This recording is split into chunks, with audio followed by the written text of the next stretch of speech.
Medyo mga kababayan malungkot yung balita ngayon kasi base dito sa balita na ating natanggap, umabot na po sa 7 yung mga nangamatay sa pagtama ng malakas na lindol, magnitude 6.8 earthquake sa Mindanao. Nagkataon mga kababayan, yung ating Pangulong Bongbong ay nasa Amerika for the APEC Summit. And right now nga po, nasa Los Angeles siya. Yung APEC Summit kasi nandun sa ginawa sa San Francisco po. Ngayon, pumunta na siya sa Los Angeles, California. Nagkataon naman tumama yung lindol. Pero yung ating Pangulo, kahit nasa Amerika, pinakilos niya agad po yung iba-ibang agencies ng ating gobyerno. So ito po yung mga balita ngayon, mga kababayan. Sabi ng ating Pangulong Bongbong, kilos lahat, Marcos orders immediate aid for Mindanao quake victims. Pati po yung ating Congress, gumalaw na rin.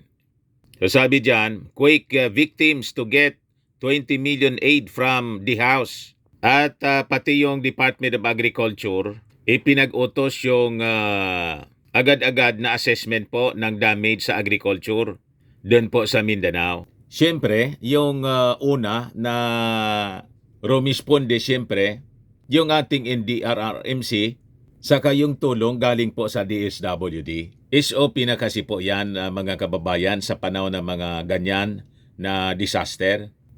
But before ko mga kababayan ibigay sa inyo yung full story, click subscribe muna dito sa ating YouTube channel and hit the notification bell para lagi kayo pong updated sa mga kaganapan dito sa ating bansa. Like and share na rin po ninyo ng ating video. At wag na rin po ninyo mga kababayan na skip yung ating mga commercial ads para tuloy-tuloy lang ang pag-unlad ng Bagong Pilipinas.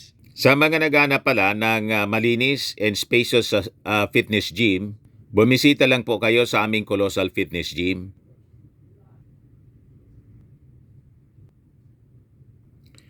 We also offer Grab car rental po with our brand new 2023 model ng Toyota Innova. We also accept booking po for those who are planning to travel via PAL and Cebu Pacific and bills payment for Meralco bills, PLDT, etc. Ang Colossal Fitness Gym is located at 3rd floor Security Bank Building, Lanco Business Park, Legazpi City, Albay. For your inquiries po, look for Jilon Maravillas. Contact number niya 0966-802-0949.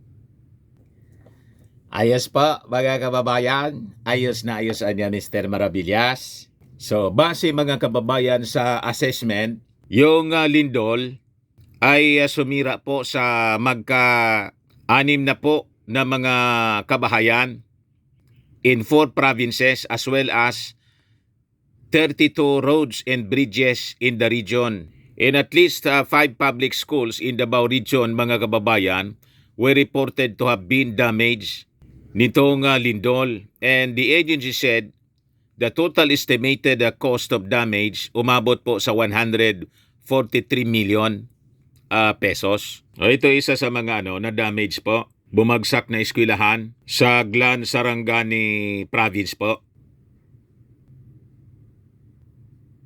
Ito naman bahay bumagsak din sa Malapatan, Sarangani province din. Ito yung na-damage mga kababayan na municipal office ng Glan sa Sarangani. Sabi dyan, image from the Facebook page of Sarangani Governor Rogelio Pacquiao shows a damaged room at the municipal offices of Glan. A magnitude 6.8 quake jolted Sarangani, Davao Occidental the other day, affecting Glan and Gensan. Ngayon, speaking from the US, yung ating Pangulong Bongbong Marcos, mga kababayan, nagsabi na he does not see the need to cut short his visit to the US due to the strong earthquake, saying the government already has procedures to follow in the aftermath nitong disaster po. Pero sabi niya, well, if there's something that needs to be done, that cannot be done by anybody but myself, I will go home. Siguro mga kababayan, pagbalik niya rito, siyempre yung ating Pangulong Bongbong Marcos, malamang bibisita pa rin po doon sa mga nasalanta ng lindol para personal niyang ma-assess, matingnan yung pangangailangan ng mga tao. Pero immediately po, yung Congress, yung DSWD, yung Department of Agriculture, yung NDRRMC, all the disaster agencies ng ating gobyerno, agad-agad na pinakilos ng ating Pangulong Bongbong. And that is, party na siya ng standard operating procedure po. So sabi ng ating Pangulo, but I said they already know what to do. That's my hope. We tried to organize the government in such a way that these are standard operating procedures already. You don't have to question of what to do next. Everything is written anya. So yun po ang paliwanag ng ating Pangulong Bongbong Marcos kasi nasa Amerika siya. Baka hanapan na naman po ng trabaho ng mga critics. Sabihin, nasa ng Pangulo? Di ba? Sige, ang hanap ninyo sa ating Pangulo. Di ba ninyo alam na nasa official visit po sa APEC? At napakaganda mga kababayan yung results ng kanyang pakikipag-meeting sa mga world leaders at business leaders ng mundo. Ngayon, sabi natin, pati yung Congress po, immediately, rumispondi po yung Congress natin. At magbibigay sila ng 20 million aid para sa mga biktima ng lindol. So sabi dyan, the House of Representatives has donated some 20 million in aid, 5,000 food packs to the victims of the 6.8 magnitude earthquake. Speaker Martin Romualdez in Tingog Party List spearheaded the move in line with the directive of President Bongbong Marcos for concerned authorities to promptly address the needs of affected families and individuals. Ganon ngayon mga kababayan, kabilis umaksyon yung ating gobyerno. Hindi kasi lutang yung ating gobyerno ngayon. 10 million worth of medical assistance for indigent patients from the Department of Health, another 10 million for individuals in crisis under the DSWD will be released to the lone districts of Sarangani in South Cotabato. Sabi po ni House Deputy Secretary General Sofonias Gamonada. Very active ngayon mga kababayan ang liderato ng Kongreso sa ganitong mga situations po. Construction materials will also be sent to the affected residents for the repair and rebuilding of their homes damaged by the earthquake. So sabi pa po ni Gabonada that an initial 5,000 relief goods are to be equally divided between the two districts by the Tingog Party List teams.